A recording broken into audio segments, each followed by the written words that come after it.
Hello students, कैसे हैं आप सब। तो हिंदी व्याकरण की क्लास में आज हम करने वाले हैं महत्वपूर्ण शब्दों की भाववाचक संज्ञा। बहुत ज़्यादा एग्जाम्स में पूछी जाती है, चाहे आपका HTET का एग्ज़ाम हो, चाहे आपका कोई भी एग्ज़ाम जिसमें भी हिंदी व्याकरण आता है, चाहे कोई PSC की एग्ज़ाम हो, तो हिंदी व्याकरण पूछी जाती है बहुत सारे एग्ज़ाम्स में। तो उसकी तैयारी करने के लिए CET का एग्ज़ाम के लिए भी तो आप यहाँ से ले सकते हैं ये क्लासेस। बहुत ही आसान, बहुत ही सिंपल तरीके से मैं आपको पढ़ा रही हूँ। प्लेलिस्ट अवेलेबल है हिंदी व्याकरण फॉर ऑल एग्ज़ाम्स के नाम से, ठीक है, ऑल कॉम्पिटिटिव एग्ज़ाम्स के नाम से। तो ये काफ़ी ज़्यादा पूछा जाता है एग्ज़ाम्स में कि ये जो शब्द है दास, तो इसकी भाववाचक संज्ञा क्या होगी।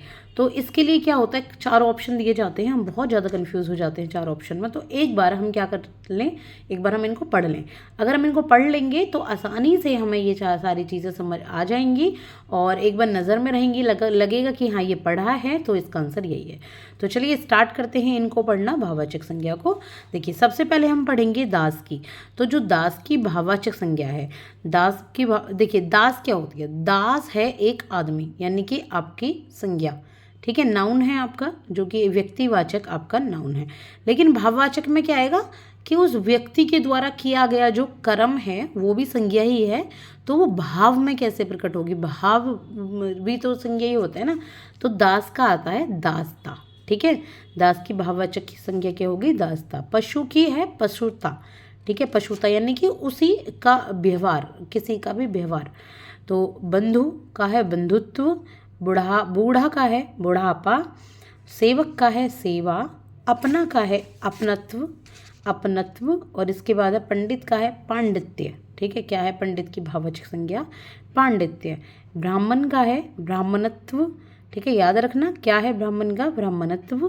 प्रभु का है प्रभुता, क्या है प्रभु का, प्रभुता। देव का है देवत्व, ठीक है। मनुष्य का है मनुष्यता, क्या है मनुष्य का, मनुष्यता। निज का क्या है, निज का है निजता। क्षत्रिय का है क्षत्रियत्व, क्या है क्षत्रिय का, क्षत्रियत्व। बालक का क्या है बालकपन, ठीक है, कहते हैं ना चाइल्डहुड, बालकपन और बालक का बालकपन भाववाचक संज्ञा होती है। मित्र की होती है मित्रता, सती की होती है सतीत्व, शिशु की होती है शैशव, पराया की होती है परायापन, पुरुष का होता है पुरुषत्व, क्या होती है पुरुषत्व, और बच्चा का बचपन, और नारी का नारित्व, लड़का का लड़कपन, दानव का दानवता, स्वय का स्वयत्व। ये होती है भाववाचक संज्ञा। इसके बाद हम पढ़ेंगे अहम की जो भाववाचक संज्ञा है वो है अहंकार, ठीक है। और व्यक्ति की है व्यक्तित्व, व्यक्तित्व कहते हैं ना पर्सनैलिटी, एक पर्सन की का व्यवहार एक तरीके से उसकी पर्सनैलिटी। गरीब का है गरीबी भाववाचक संज्ञा, बुरा की है बुराई, सरल की है सरलता, कमजोर की है कमजोरी, गर्म की है गर्मी, चालाक की है चालाकी, पढ़ना का पढ़ाई, थकना का थकावट, लूटना का लूट, हंसना का हंसी। अपना का क्या है भाववाचक संज्ञा, अपनापन। व्यक्ति का व्यक्तित्व, ये मैं आपको पढ़ा चुकी हूँ। इसके बाद है आपका गरीब का गरीबी, सफल का सफलता। मीठा का है मिठास भाववाचक संज्ञा, बुरा का है बुराई, स्वस्थ का है स्वास्थ्य, सरल का है सरलता, कंजूस का है कंजूसी। तो ये यहाँ छोटे ऊ की मात्रा गलत मिसप्रिंट है, यहाँ आपकी क्या आएगी बड़े ऊ की मात्रा आएगी। कमजोर की है कमजोरी, हरा का है हरियाली, क्या है हरा की भाववाचक संज्ञा हरियाली। गर्म का गर्मी है और मोटा की मोटाई है। चालाक की भाववाचक संज्ञा चालाकी है, गंभीर की गंभीरता है, पढ़ना की पढ़ाई है, लिखना की लिखाई है। थकना का थकावट है, लिखना का लिखावट है, लूटना की लूट है, लड़ना का लड़ाई है, हंसना का हंसी है, आपका अपनत्व है, ठीक है। आई होप कि आपको ये समझ आ गई होंगी सारी भाववाचक संज्ञा। बहुत ही छोटी सी क्लास है, आगे की क्लास में मैं आपको बताऊंगी महत्वपूर्ण शब्दों के विशेषण, ठीक है। कुछ शब्द हैं और उनसे क्या विशेषण बनते हैं, ठीक है, विशेषण मैं आपको बताऊंगी।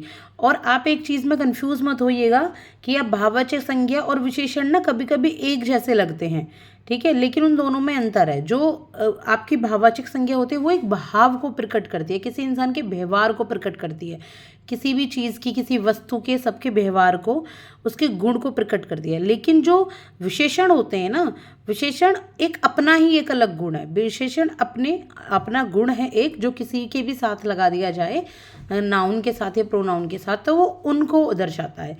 ठीक है, तो कंफ्यूज नहीं होइएगा, बार बार पढ़िए, 1-2 बार पढ़िए, आपको सारी चीज़ें क्लियर हो जाएंगी।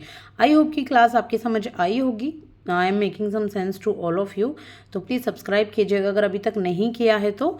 और भी बहुत सारी क्लासेस अवेलेबल हैं, इकोनॉमी की अवेलेबल है यहाँ पर, और काफ़ी सारी क्लासेस हैं, आप चाहें तो वो भी क्लासेस देख सकते हैं। हैंड रिटन नोट्स भी हैं हिंदी के, जो कि मैंने कुछ टाइम पहले पढ़ाए थे, आप उनको देखें। उसमें भी आपके MCQs के साथ साथ प्रैक्टिस करा रखी है। मेरी ऐसे ही लगातार प्रैक्टिस चलती रहेंगी। सब्सक्राइब कीजिएगा चैनल को, आपको आगे भी बहुत ही इंपॉर्टेंट क्लास आपको मिलती रहेंगी। तो thank you so much, thank you.